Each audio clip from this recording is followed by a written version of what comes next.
So I'm just replanting some of my window boxes today, and I've been to my favourite shop in Edinburgh for plants, which is called Grow Urban, and I've decided to, oh, there's a bee. I've decided to replant with these beautiful purple, there's another bee, purple flowers. These are called Campagna Intense Purple, and it's a compact evergreen perennial with vibrant blue, violet bell-shaped flowers and light green heart-shaped leaves, and it flowers from March to July, can be placed indoors or outdoors in sheltered containers, rock gardens or sunny borders. It thrives in bright to medium light, water well, and then allowed to dry out a little before rewatering. Feed with weak solution in the summer. So I just really loved this. I really do like this purple colour and these little bell-shaped flowers, and I think it will look beautiful in the window box and really fit it out. So I've got 4 of those, I'm not sure whether you can see, so that 2 of them go on the outside, and then in the middle my friend Graham, who owns the plant shop, gave me these for free. And this is quite a nice little trading plant, just very simple, I like it. And this is called a maidenhair vine pink camouflage, and this says, also known as the wire vine because it forms a dense mass of wiry stems adorned with tiny round glossy leaves.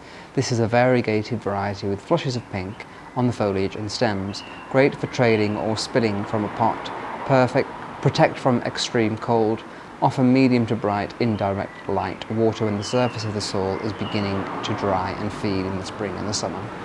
So I'm going to plant those in there. My window boxes were looking a little bit tired. They were time to be changed and refreshed. So I'm going to pop these, and I just love being out here in the garden. We've had some gorgeous weather this week. Not so glorious today, a little bit chilly, but I'm sure it will brighten up again. But yeah, and I bought some other things that I'm going to show you now. And I just really enjoy being outside, doing these things, pottering about in the garden. I can only imagine what it would be like to have a bigger garden with some grass and some borders, but just having my own little space with pots and stuff just makes me feel so happy. So it's good. I also got these hydrangea. I have to say that I wasn't really a huge fan of hydrangeas in the past, but for some reason I'm starting to appreciate them now. They had these ones in the shop which have this delicate pink colour on them, and I just think they're so pretty. So yeah, I'm sure lots of you know what a hydrangea is, but I'll read the label.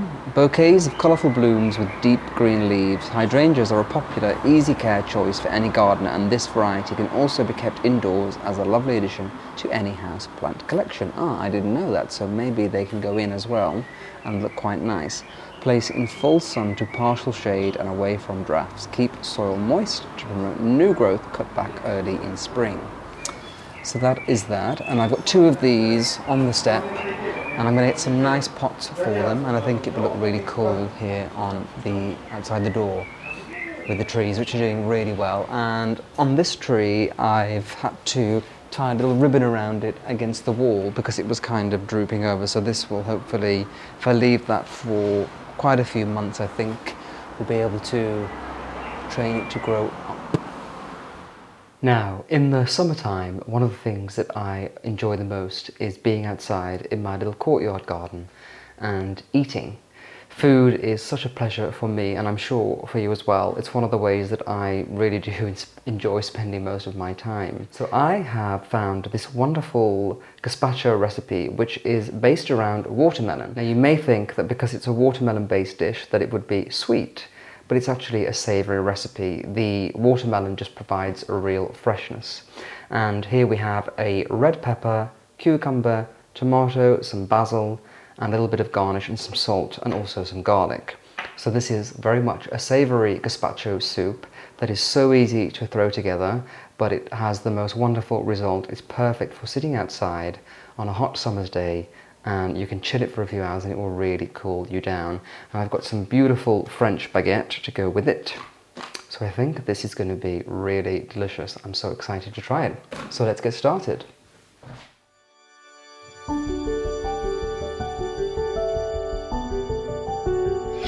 Okay, so I've got my blender jug here, And what we're going to do is, I've cut up the various ingredients. The recipe for this is on my blog, nicholasfairford.com. And except for the watermelon, we're just going to use half of each. So we're going to start with the cucumber, and I'm just going to roughly, measuring with my eye, take half of it and put it into the blender. Same with our tomato, roughly half. Same, bit more. Same with our red pepper, roughly half.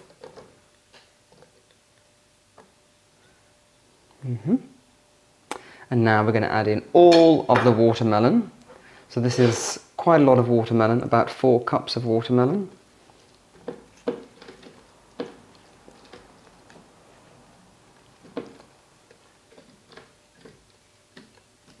This makes quite a lot of the gazpacho as well. It makes about 8 servings, so you can, once you've made this, freeze it, and then you can just whip it out the freezer when you want and serve it, which is always a good thing. Now I've got some garlic, 1 whole clove, which I'm just going to put in whole. And next we're going to add in 3 tablespoons of red wine vinegar. I always like making recipes with red wine vinegar. I think it adds such an interesting taste to the dish. So here we go. Now I'm going to add in 3 tablespoons of good olive oil. Try to use the best that you can when you're using olive oil in these kinds of recipes. When you're cooking, obviously it doesn't really matter, but with soups and things that you're actually going to taste it in, it's best to use good quality, and I'm using this Jamie Oliver extra virgin olive oil. Now I've got a little handful of basil, so I'm just going to tear the leaves off there and pop this on the top. Basil is just one of my very favourite things, and I am obsessed at the minute with a tomato and basil candle from Jo Malone, which is just reminding me so much of summer. It's great to burn it here in the kitchen when you're cooking because it just gives off this wonderful fragrance. Very fresh. And just to finish it off, I'm going to add a good handful of this sea salt, sprinkle it through, and we are ready to blend. So I'm going to get this blended up, and that is it. Really simple, but very delicious. So let's do it.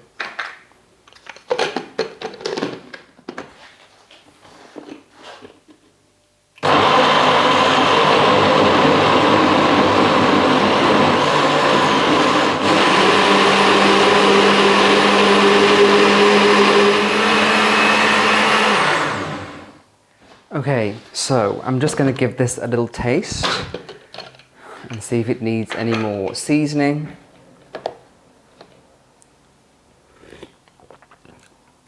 Oh, it's really delicious. Maybe a little bit more salt, but so refreshing and so tasty. Lots of different flavors, but very, very fresh. So just put a little bit more salt in there. I'm going to stir it through again, and then we're going to put it into this glass bowl so that you can see it.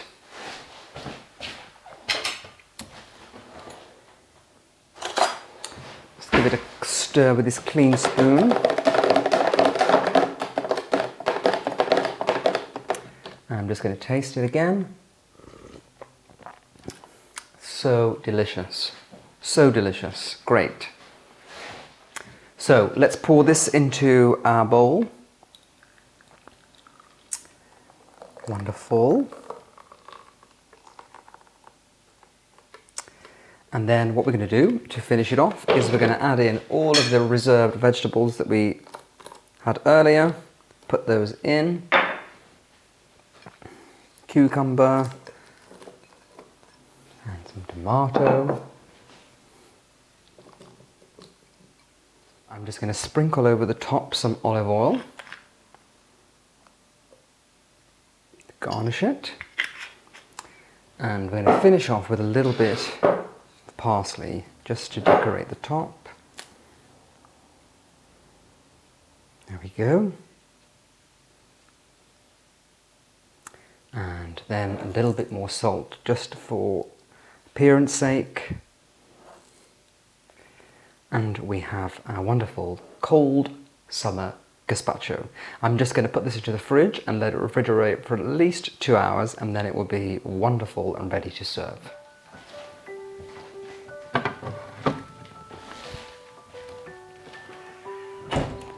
So, I just received delivery of something quite exciting, a new outdoor rug. And this is something I wanted to have for a long time, so I'm very excited to see how this is going to turn out here in this space. So, let's have a look.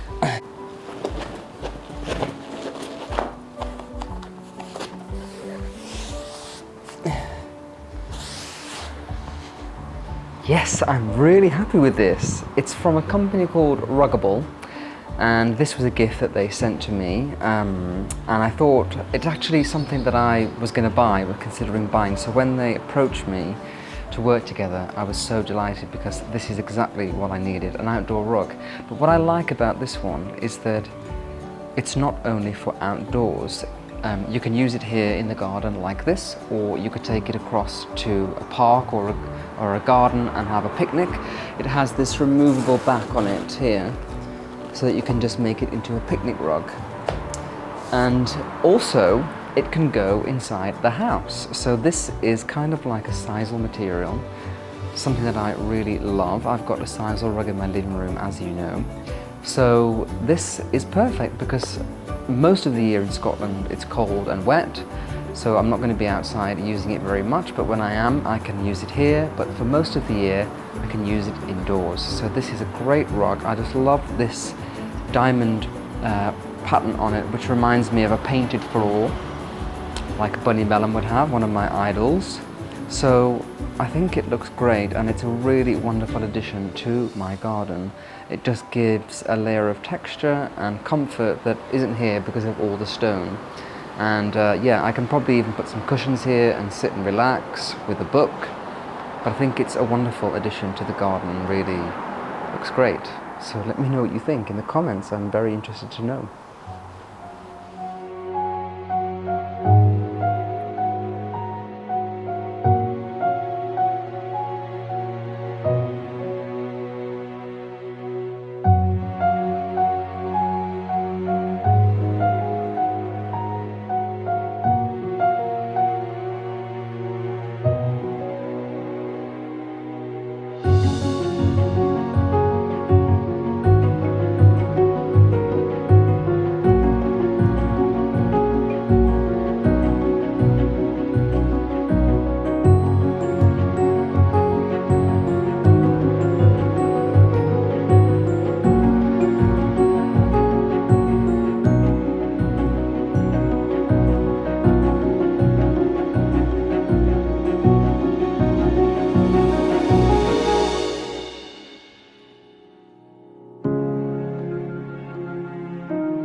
That is so delicious. All of the fresh, gorgeous summer vegetables with this slight watermelon and all the other beautiful ingredients have made this such a wonderful dish. Perfect for summer days like this outside. So cheers, I really hope that you try this one. It's pretty nice, I think you'll like it. Well, thank you so much for joining me. I really hope that you enjoyed this episode and found it fun and useful. Next week, I'm going to be away visiting my sister, so I'm going to be doing a Q&A. If there's a question that you would like to ask me, please do so in the comments, and I'll pick some of them out to answer in the next video. I look forward to seeing you next time, but until then, take care. Bye-bye.